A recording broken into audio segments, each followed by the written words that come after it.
power of dreams.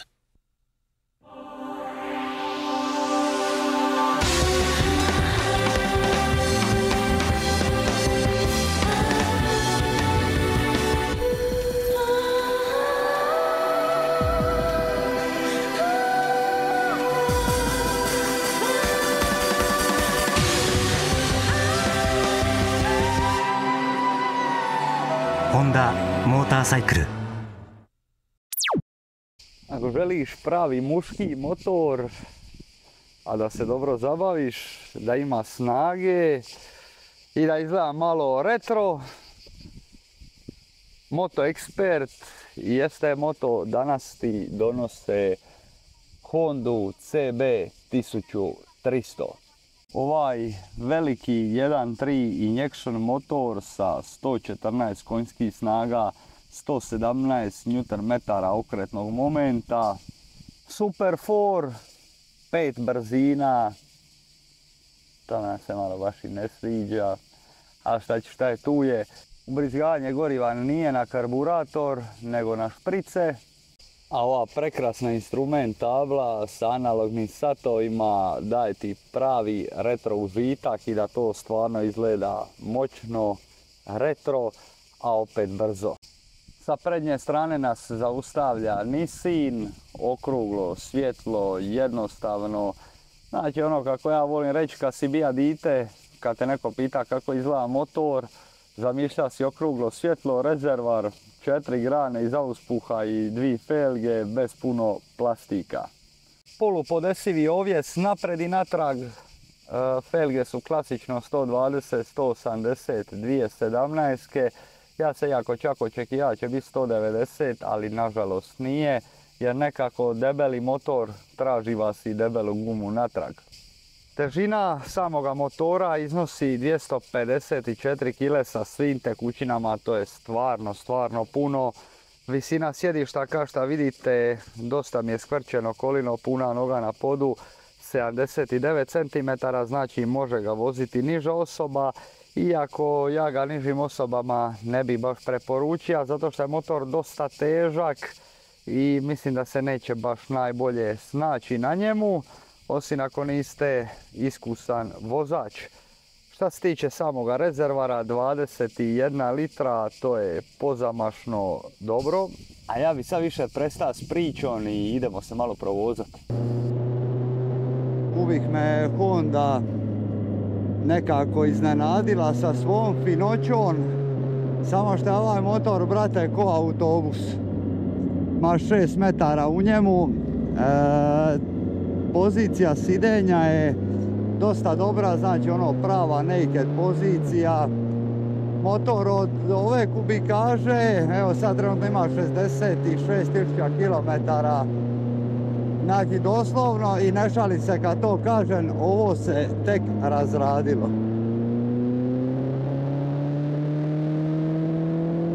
Ali koji moćni okretni moment.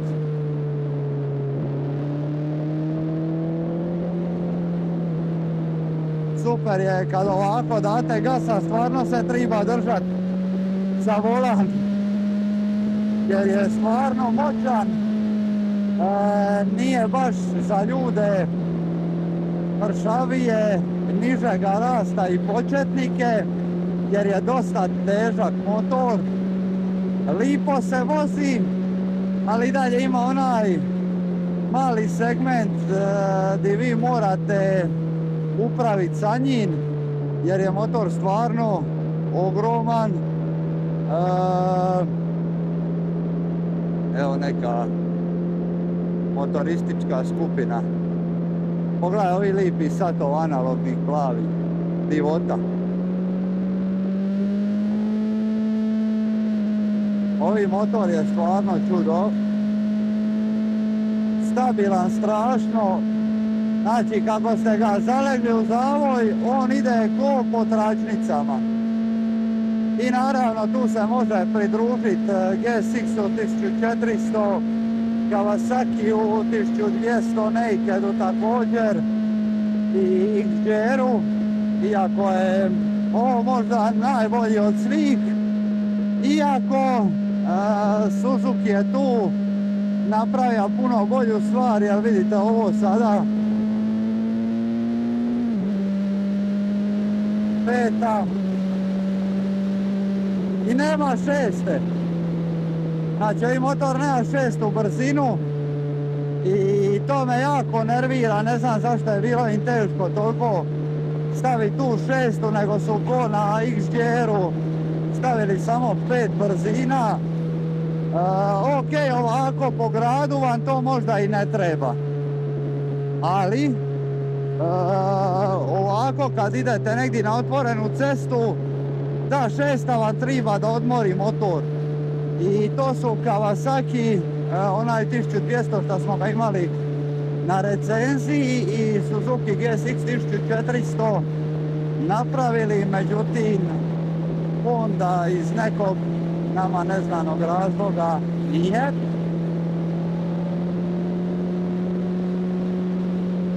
Ali je motor stvarno moćan. Pravi muški motor, okruglo svitlo i pun gas.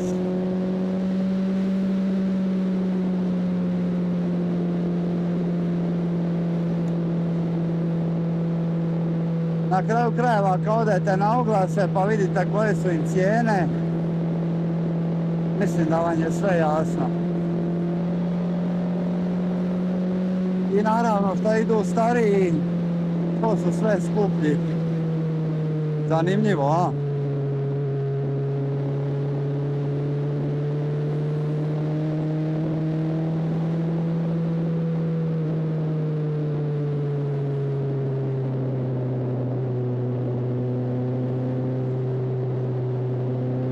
Sad me zanima, kočnice su mu dosta dobre, to sam nekako očekivao.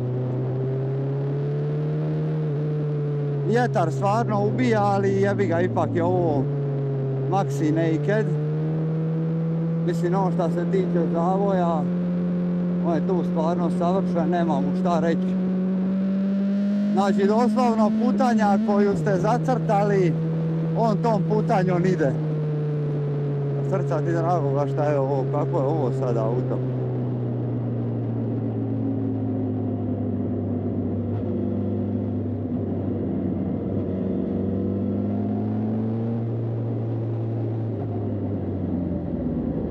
Ovo sam sad ovdje usporija, jer ja ne znam da li je autobus možda propustio nekoga prije, tako da imajte to na umu, da uvijek iza nekog vozila koje je veliko i za kojeg je sve nepregledno, uvijek ima neko auto. I vodite se sa tim i nećete imati problema nikad.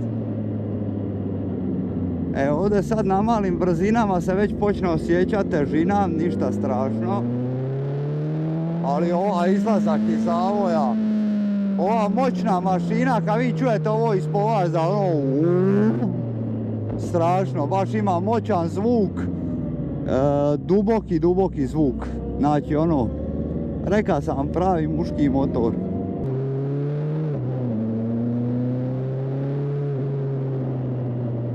Čak me iznenadio i za ove kratke zavoje je dobar.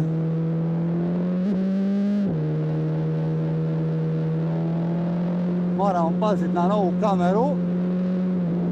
Gasa ima kad god to zaželite. Sjedišta su stvarno komodna. Znači možemo sist ja, cura i još jedan čovjek na prednji sic. Tako da stvarno je ono masivan, ogroman. Tako da što se toga tiče tu problema nema. Čak se i lagano prebacuje ako idete malo brže. Ako idete baš sporo, onda već počnete osjećati tih 250 kila. A to pretpostavljam da vam nije baš u interesu.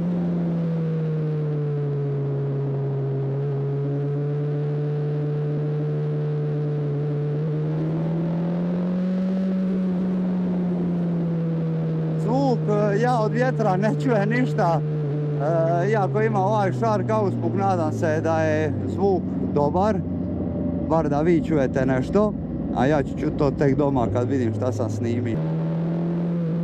Kao nekakav nedostatak, možda to što je motor dosta zastarija, i koristi staru tehnologiju. Ste vidjeli ovo sad? Kako je prešao u suprotnu stranu.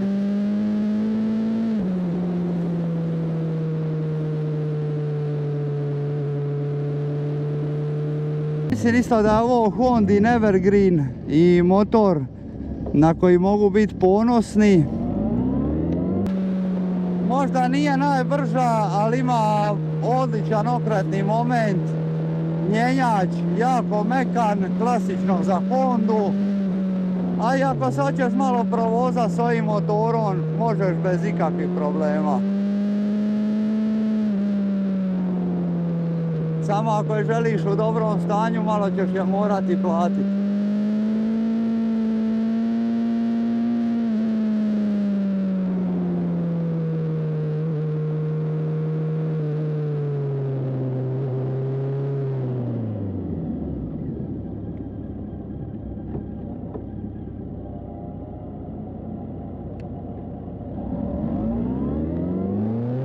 Ste vidjeli kako se, zašto sam usporija prije, čim sam vidio gužvu, čim sam vidio puno vozila, odmah kočnice, odmah usporavaj, nema, ma mogu ja tu proći. Ste vidjeli kako je kamion sad tija skrenit, pa je sta, pa sam ipak ja njega propustio kad je već krenija. Znači da se situacija odbila malo brže, bome nikome ne bi bilo lako. Tako da pazite se u prometu, čim vam nešto izgleda sumnjivo, vjerovatno postoji razlog zašto vam je to sumnjivo.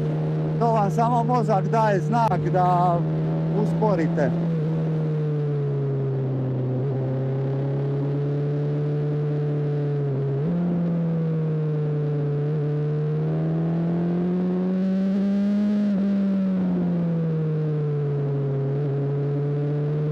Sad ovako kad stojim u sportskom položaju, čak mi malo osjećam kako mi je nogama malo teže jer držim prste na vrhu štapna.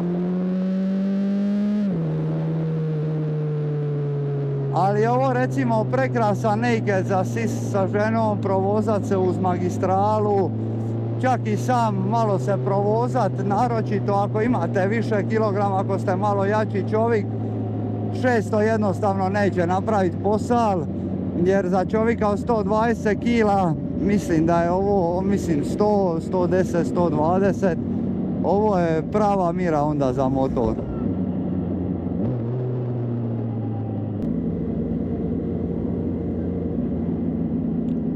Znači, mana je što je stvarno motor težak i neko ovako mršaviji od mene, stvarno imat će posla jer će morat upravljati s ovim motorom nekome ko je malo jači od mene i teži, bit će mu sigurno lakše baratat, iako za grad nije baš najpogodniji, osim ako ne ideš pit kavu, jel? Ali za daily motor meni možda malo ipak previše.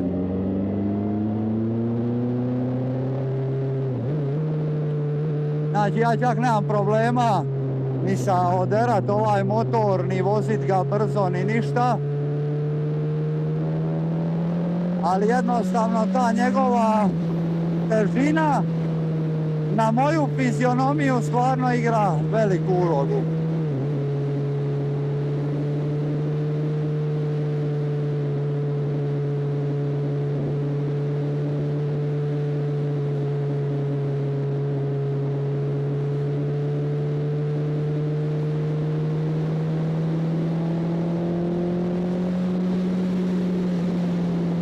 I vjetar ovako kad ga malo brže vozite, ne da ubija, nego ono, baš ubija. Ali postoje čak i maske aftermarket koje meni izgledaju bolesno dobro i možete ih montirati na motor. Ta maska prednja ima čak i svjetlo, retrovizori su mi retro kromirani, prekrasni kao i ovi obruči na satovima. Znači stvarno je gušt vozit nešto ovako Iako kad vi sidete na motor, vi vidite da ovo motor, evo sad se išao ubacio u 6, ali je nema. Vi jednostavno kad sidete na ovaj motor, vi osjećate da on star 20 i koju godinu, nije baš 20 i koju, ali 20 godina, jel? Tako da to se definitivno osjeti, okretni moment je fantastičan.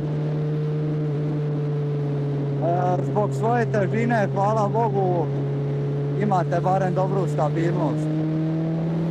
Ovjes, za moj pojam, ok.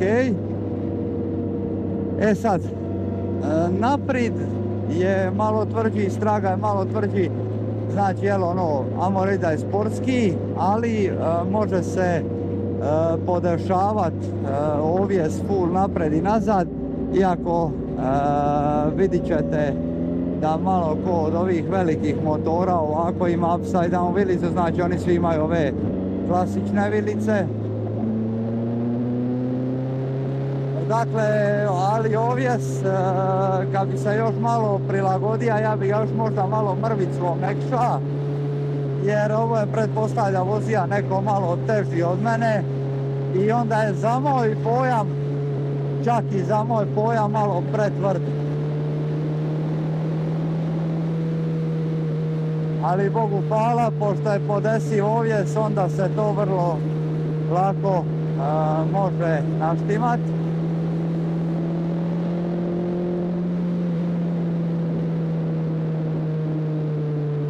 I stvarno je moćan osjećaj s ovim motorom.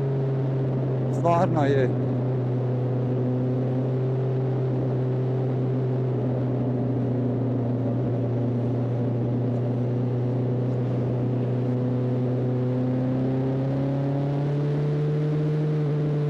Ako ima vjetra više nego obično, nemojte se ljutit. Zato što jednostavno kad sam dolazio iz Zadra, ostavio sam kacigu gore u svom motoru, u kuferu. Može, sad ću ovi ljudi danas ko da su postavili ovo. Ovi lagano iđe vamo, tamo, Bože sačuvaj. A još žalostnije mi je, evo pogledajte u retrovizor, on pritiče s kamionom kolonu. I nije to uopće problem, neka čovjek pretiče. I nije meni uopće problem što on pretiče kolonu, nego je žalosno kako ljudi ne znaju voziti i koliko ih nije briga. No dobro. Ništa, to bi bilo to, idemo se vratiti na mjesto zločina, doni nekakav zaključak i to je to. Evo smo došli do kraja i još jedne recenzije. Opet se žali na vrućinu, stvarno je vruć, ja mislim da je 35 stupnjeva na suncu, evo sreća, ovdje je još malo ostalo hlada. Tako da, ajmo sumirat moje doživljaje. Prvi doživljaj, evo sad kad ih već gledam, to su kočnice koje su stvarno fantastične, dakle Nissinove čeljusti, kao i njegova pumpa koja savršeno odrađuje posao. Znači, 4-klipna klišta, nisu 6-klipna kao recimo kod GSX-a, XJ-a koji su bezvezne kočnice za taj motor. Ovaj motor stvarno ima brutalne kočnice. Ovjes, naštimanje na tvrdo jer je prijašnji vlasnik bio malo veći od mene i onda je dosta tvrd, tako da evo ovdje po ovim oznakama vamo ja nisam iskoristio niti pola ovjesa, tako da bi ga ja za sebe trebao mekšati još malo. Robusna mašina, okretni moment fantastičan, znači motor je ko željeznica, kad ste ga zacrtali u jednome pravcu on tamo ide. Prekrasni čisti analogni satovi, znači dizajn je fantastičan, bezvremenski, znači hoće i za 30 godina hoće izgledati dobro. Okruglo svitlo, rezervar, rep, a šta ti drugo više i triba.